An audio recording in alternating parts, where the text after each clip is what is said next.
Hoje o assunto é membrana timpânica. Vamos entender um pouco sobre essa estrutura que amplifica nosso sinal sonoro. A membrana é essa estrutura, tá certo? Que separa a orelha externa da caixa média, da orelha média.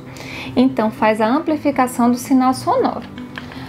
Ela é extremamente sensível às mudanças de pressão e pode, em algumas situações, acabar sofrendo o processo de rompimento. Quais são as principais causas que fazem com que essa membrana perfure? A causa seria um quadro de barotrauma, quando a pressão do meio externo supera a pressão interna. Então, às vezes, a tuba auditiva não consegue equalizar essa pressão, então a pressão externa é tão elevada que é capaz de romper essa membrana.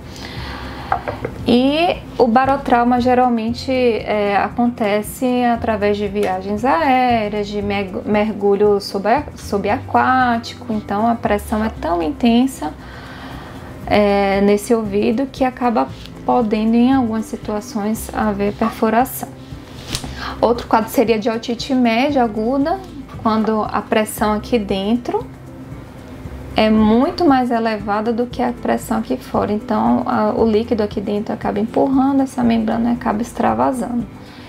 E um dos quadros mais comuns, que seria por trauma, seja por explosão, tá certo? No qual a pressão do ar é tão intensa que é capaz de romper essa membrana, seja por introdução de objetos, quando às vezes acaba introduzindo inadvertidamente, acaba, enfim, perfurando a membrana, ou por um trauma secundário à tapa, que está sendo muito comum, e estou atendendo muitos adolescentes que vêm me relatando que é uma brincadeira comum fazer a brincadeira do orelhão, do tapa, que pode gerar perfuração. Ano passado atendi 3 adolescentes nessa situação, que eles estavam, enfim, brincando e depois dessa brincadeira acabaram cursando com zumbido, tontura e diminuição da audição. Quando fui verificar, estava com perfuração timpânica secundária a trauma.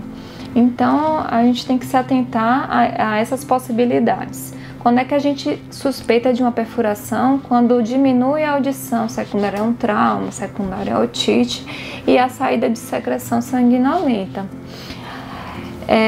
Mas o que é que a gente deve fazer numa situação dessa? Em primeiro lugar, não colocar nada, não pingar nada, não introduzir cotonete, porque às vezes a gente percebe sangue no ouvido e às vezes a gente quer colocar o cotonete para poder tentar amenizar a situação, e às vezes a gente pode agravar e piorar.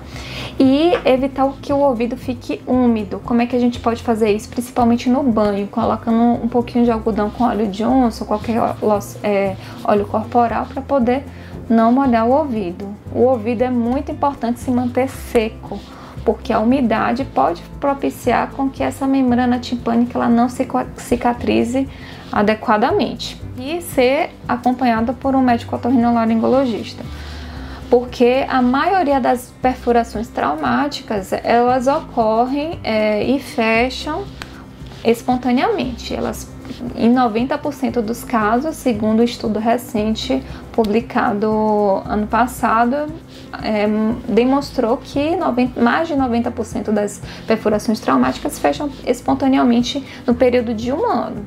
Mas a gente observa que às vezes em período de 6 meses já está fechada completamente essa membrana e precisa ser avaliada de uma forma seriada pelo mesmo médico otorrinolaringologista que já o acompanha. Porque para primeiro identificar se essa perfuração ou se essa cicatrização está sendo adequada, e segundo, para afastar a possibilidade de infecção, que poderia diminuir a possibilidade de cicatrização. Tá bom? Espero ter sido útil e cuidem bem dos teus ouvidos.